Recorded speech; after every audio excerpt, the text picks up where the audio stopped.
Всем привет, драконята! Вы на канале Эндерлала Крафт, и недавно мне стало интересно, как персонажи Genshin Impact получили свои глаза бога, какие обстоятельства этому поспособствовали. Так что я собрала информацию по этому поводу и готова ею с вами поделиться. Не буду задерживать, поехали!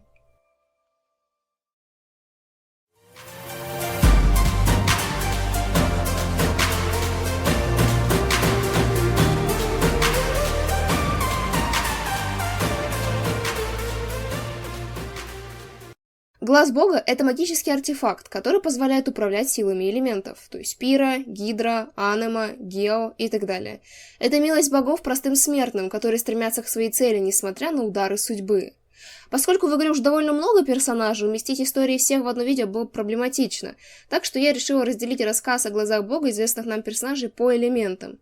И первым я решила выбрать Анема. В конце концов, это первый доступный нашему ОГГ элемент.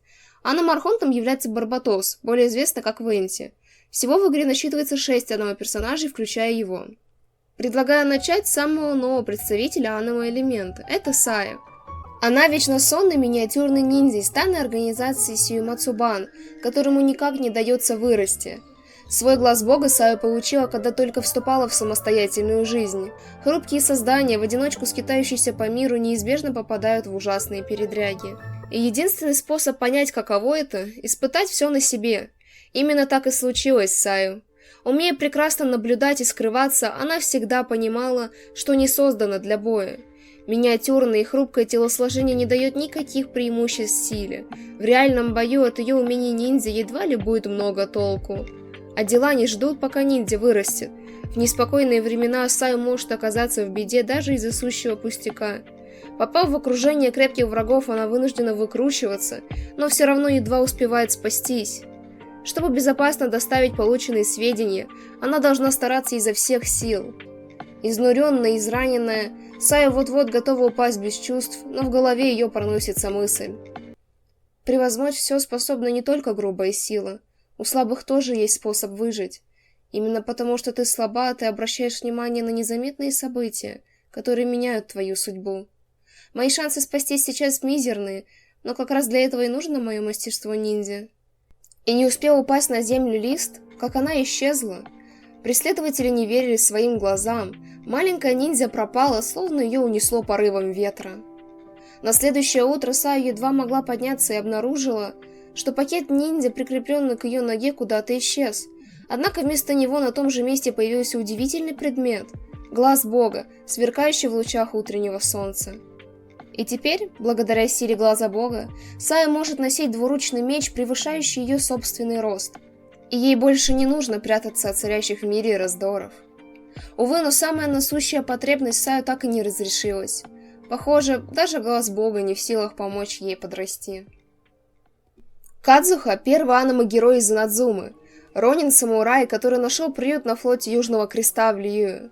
Этот добрый, беззаботный молодой человек многое пережил в прошлом. Свой глаз бога Кадзуха получил после того, как ему пришлось покинуть Инадзуму.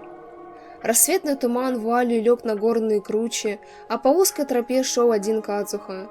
Кругом воцарилась тишина, и ни трепет крыльев, ни стрекот насекомых не смел ее нарушить. Волны и те словно задремали, остался лишь угасающий шепот ветра. Кадзуха высунул язык, на вкус воздух оказался мрачным и душным. Он знал, пойдет дождь. Он пристально посмотрел вперед и вдали увидел струйку дыма да несколько соломенных хижин. Значит, этой ночью у него мог бы быть ночлег. Когда он сказал хозяину хижины, что пойдет проливной дождь, тот сначала не поверил, но едва дошло до полудня, как хлынул ливень. Пораженный умением путника, хозяин радушно предложил кров и еду. Ночью все еще было холодно. Кадзуха закутался в одеяло и под шум бивших по листьям капель невольно погрузился в раздумье. С тех пор, как клан Каэдехара оказался разорен, а Кадзуха отправился в странствие, он побывал на множестве островов и познал уйму трудностей, что поджидают любого путника. Чтобы перебраться с одного острова Инадзумы на другой, часто требовалось преодолевать море. Кадзуха в одиночку переплывал на маленьком медленном челноке, и ветра с грозами делали его путь еще труднее и опаснее. Но путь этот, где небо и земля, дом, а все живое друзья, был полон бесконечного очарования. Пустому сердцу весь мир будет пустой, А если сердце чистое, то и все под небесами будет чистым. С клинком в руке и справедливостью в сердце он мог пройти свой путь с песней и без страха взирать на опасности. Разобравшись таким образом в своих чувствах, Кадзуха уснул глубоким сном. А на следующий день он проснулся под щебетание птиц и с сияющим глазом бога в руке. Сяо – адепт и единственный из 5 сильнейших защитников Якса, оставшийся в живых. В настоящее время он проживает на постоялом дворе Ваншу, продолжая исполнять контракты и изолируя себя от общения со смертными. Адептов часто называют просветленными, что указывает на свет их третьего глаза, глаза бога. Для людей глаз бога – это знак признания Селестии, а что насчет адептов? Сяо уже не помнит, как получил свой глаз бога. Для человека это, пожалуй, было бы незабываемым событием всей их жизни, но для Сяо это было началом бесконечного сражения. Сяо не может забыть совсем другое событие. У людей много праздников, и мало кто помнит стоящие за ними истории. Большинство из этих дней – даты, когда адепты повергли того или иного ужасного чудовища. Люди имитировали их свершения и разыгрывали сцены изгнания зла, чтобы почтить их память. Постепенно все это превратилось в фестивали, которые мы знаем сегодня. По всему Лиею сокрыты в полудреме архонты, поверженные Мороксом, и иногда они с особой силой исторгают остатки своего гнева и мощи. Самый большой выброс обычно случается в ночь праздника морских фонарей. Святой Доук Сяо – истребление всего зла, и всю ночь напролет он сражается. Поэтому он особенно ненавидит праздник морских фонарей. Сяо не тяготит опасность битвы. Благодаря его трудам Лиюэ наслаждается миром и спокойствием. Люди зажигают фонари, и они несут радость, озаряя небо и море. В такие моменты сердце Сяо наполняется особенным чувством. Одиночество, покой или, может, страх перед будущим. Обманчиво юный адепт ищет в своем сердце ответ, но не находит его. Джин – действующий командир Орда Фавониус. Если говорить только о мастерстве фехтования, то Джин уже давно стала одной из лучших мечниц Манштада. Но глубоко в душе Джин считает, что лучше бы она была щитом на страже свободы и песен, нежели пронзающим тьму и порок мечом.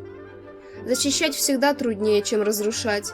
С повышением от командира отряда до временного магистра ордена перед ней возникли огромные трудности. С дипломатическим давлением Фату извне и кучкой предателей, приспешников бывшего инспектора, изнутри. Восстановить и взять ситуацию под контроль было задачей не из легких. Но Джин все-таки смогла укрепить авторитет Орда Фавониус, справившись с иноземным давлением и возглавив рыцарей в уничтожении множества заговоров Ордена Бездны.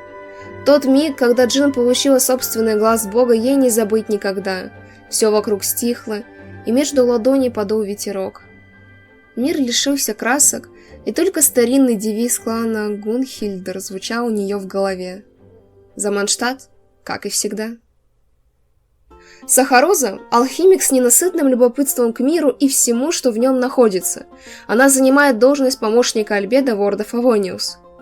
Свой глаз бога Сахароза получил в самый обычный послеполуденный час. Она наливала тщательно приготовленный зеленый алхимический раствор в котел, предвкушая 159-й опыт поварки семян одуванчика. Котел зашипел, и комната тут же наполнилась горячим паром. Желая увидеть, какие превращения произошли на этот раз, Сахароза подскочила к котлу и, схватившись за его край, обожгла руки. К ее разочарованию семена все равно сгорели до черноты. Но на дне лежало кое-что еще – глаз бога. Немного поразмыслив, Сахароза не стала заливать раствор вновь и доставать глаз бога, но зажгла огонь и продолжила варить. Ей стало интересно, какая реакция может произойти между ним и семенами одуванчика. К сожалению, после 3 часов варки эксперимент никаких результатов не дал. Но все равно награда Сахарозы была велика. Элементальная сила глаза стала незаменимым инструментом в ее будущих биоалхимических трудах. Ну и напоследок я оставила Венти, Анему Архонта. 7 архонтов обладают великой силой, поэтому глаза бога им ни к чему. Но Барбатос очень привязался к миру смертных и хотел свободно путешествовать по Манштаду в обличии Венти. Поэтому он и создал стеклянный шар, внешне ничем не отличавшийся от глаза бога. Особых функций эта подделка не имела, и в использовании элементальных сил Венти обходился без нее. Но поскольку Венти вечно ленится носить с собой свой музыкальный инструмент, он наделил поддельный глаз бога способностью превращаться в обычную деревянную лиру. Это были истории всех персонажей с глазом бога Аннема на данный момент. Можете написать в комментариях, какой элемент мне разобрать дальше, поставить лайк, если вам было интересно и вы узнали что-то новое, а также подписаться и нажать на колокольчик, чтобы не пропустить самые новые видео. А с вами была Эндерлала, всем удачи и всем пока!